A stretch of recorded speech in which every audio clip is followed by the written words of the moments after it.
So far, we've been talking about these worldviews as historically significant intergenerational systems of value agreement.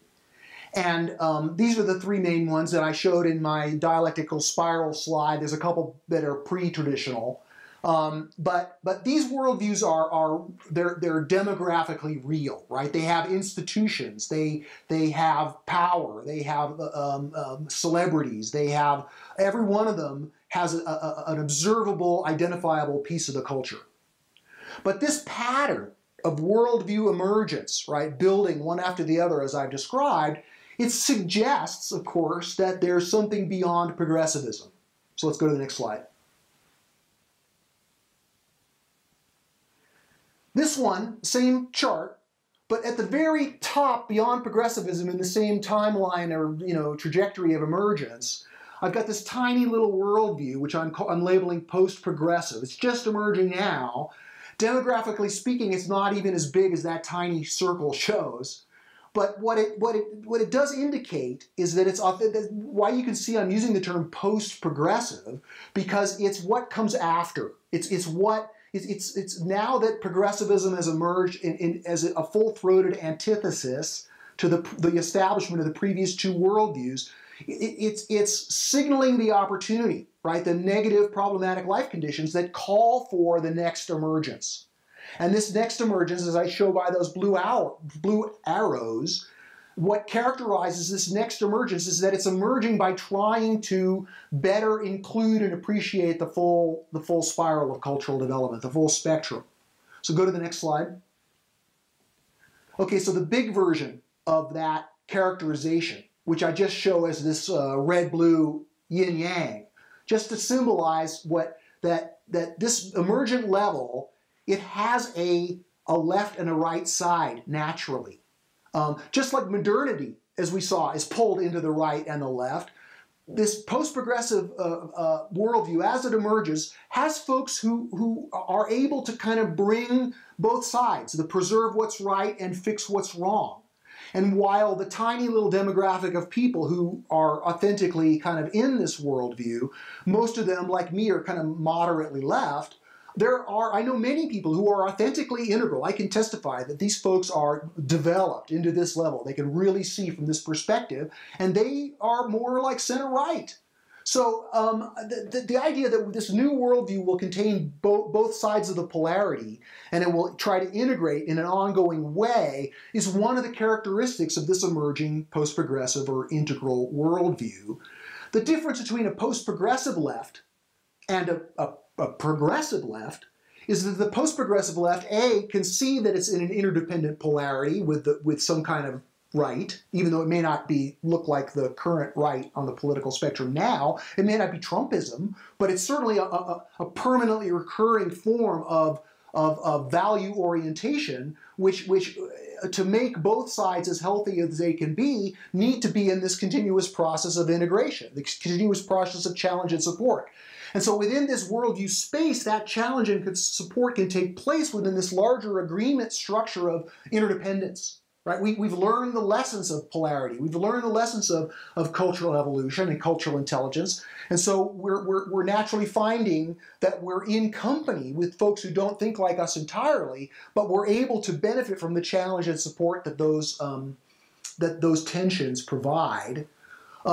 In my 2007 book, Integral Consciousness, I elaborated each worldview. I mean, my thinking has evolved somewhat since then, but I would still recommend chapter 3 and 4 of that book as more elaborate descriptions of each of these worldviews. And in there, in chapter 4, I focused exclusively on the integral worldview. Like, what does it mean? And it does have some independent values that you can see in less intense forms in earlier worldviews. Like, one of the strong values of this integral worldview is a desire to see a unification, or at least a harmonization, of science and spirituality. You know, it sort of transcends New Age magical thinking, but it recognizes that spirituality, there's something to it. You know, we may not be able to regress to a religious conception of it, but the idea that the universe is simply matter in motion and that it's absurd and there's no larger meaning to it, that kind of, fundamentalist modernist conception of nihilism, that's something that post-progressives, for the most part, are leaving behind. besides this integration of science and spirituality, there's this value of developmental thinking, both and thinking, dialectical thinking. There's an appreciation for that. But if we were to try to list the values of the integral worldview, I think the thing which characterizes it most is that it brings the existing values of the whole spiral. All these other values are brought online, they're lighted up in a new way that makes them, in a sense, that one of the characteristics of this worldview that is it attempts to try to be a better champion of the values of each worldview than the partisans of that worldview themselves. So that because it can appreciate modernity, in some ways even more than modernists, it can recognize that liberal values are like the Cambrian explosion. Because it can appreciate progressive values in a way better than progressives, because it can see how this is a layer of care that we need if we're going to go further. There's ways we can defend the values of the spiral better than the folks who are in those values as their center of gravity themselves. And that's a skill that comes from this ability to bring together, to synthesize all the other values. And so there's all these beautiful traditional values that progressivisms can't access because they're too polarized against it. But those traditional values can be carried forward at the integral level because we can just tell the difference between ethnocentric bigotry and beautiful heartfelt patriotism, right? So there's the integral. It transcends by including, right? It makes this move beyond progressivism because it can metabolize a wider spectrum of values, even though it has new emergent values of its own. It's really the synthesis of the whole thing is the best way to understand it. And again, as this yin-yang shows, there's this enactment of challenge and support. I mean, another way to think about challenge and support is parenting. I think I mentioned this in week 1 too. Challenge and support is what the ideal parent does, right? You've got to challenge your kids to do their homework, but you want to, love them and snuggle with them and make sure that your love is unconditional.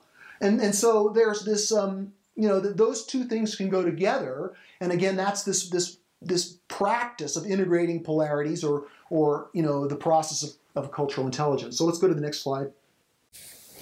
So, okay, I showed this at the beginning. This is this thesis, antithesis, and synthesis. It's not just integralists who usually characterize this dialectical developmental process as a logarithmic helix, a spiral ascending. And part of that is that every new advance is not simply better. It's not simply more evolved in every way. It makes its advance obliquely, like a kind of a sailboat tacking against the wind. It can't sail directly into the wind. It has to. It makes its progress by pushing off against the problems of the previous level. So it sort of sails, partially, away. But the fact that it's contaminated in a way by trying to get away from what was wrong at the previous level means that it's not going straight up. It's not sailing directly into the wind, and it inevitably gets to the point where its own pathologies slow down its progress, and then the sailboat has to tack in another direction and move away from the problems that were associated with that level. And so that's why it's growing, it's getting higher, but it's also cyclical in the sense that it's returning to the previous condition, but at a higher level. And so that's why this spiral of development is characteristic of spiral dynamics, because it's very dialectical in its structure. But also, as I'll talk about in week 8, this is in some ways representative of the larger structure of the evolving universe as a whole, which is a beautiful philosophical idea, which I look forward to sharing with you. Okay, so go to the next slide. So a formative feature of this new worldview that's trying to emerge right now on the horizon of history. Like, many folks are happy with cultural intelligence. If they get that out of this course, I'll be happy. But there are other people who do feel kind of politically homeless at the moment. They don't feel comfortable within either of the parties, and they feel attracted. Some even feel called to participate in the emergence of this next, what hope promises to be, if the pattern is true, if our interpretation of this, this larger pattern of emergence in culture is true, then something will emerge beyond progressivism, and it'll do that by being in a dialectical relationship with it, by pushing off against it, by being another turn on this spiral. And so the membrane between progressivism and post-progressivism is in some ways like the other worldviews, in that there's a there's a degree of difference and a degree of negative regard. However, the difference between the previous dialectical separations and this new one, the emergence of post-progressivism, is that post-progressives, they transcend by including, so their emergence is predicated upon the duty not to simply reject progressivism, not to be just anti-progressive, or to gain political will and credibility by just being an anti-progressive, right? So John McWhorter, who I mentioned, the black intellectual who's attacking progressivism, he's an anti-progressive. He's not appreciating the good and the bad. He's not using cultural intelligence, although I agree with many of his critiques. I think that there's a better way, and that better way is to work the dialectic between the progressive worldview and this post-progressive worldview in a way that exemplifies and demonstrates our knowledge of our duty to include.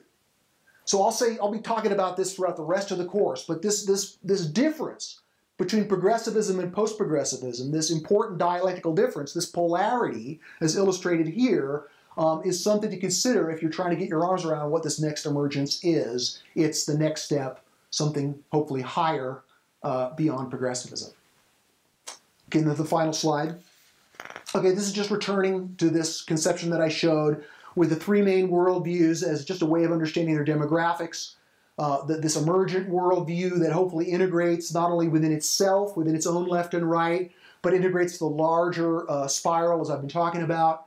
And the best way to elaborate further on this worldview and what it means is to do it in the form of questions.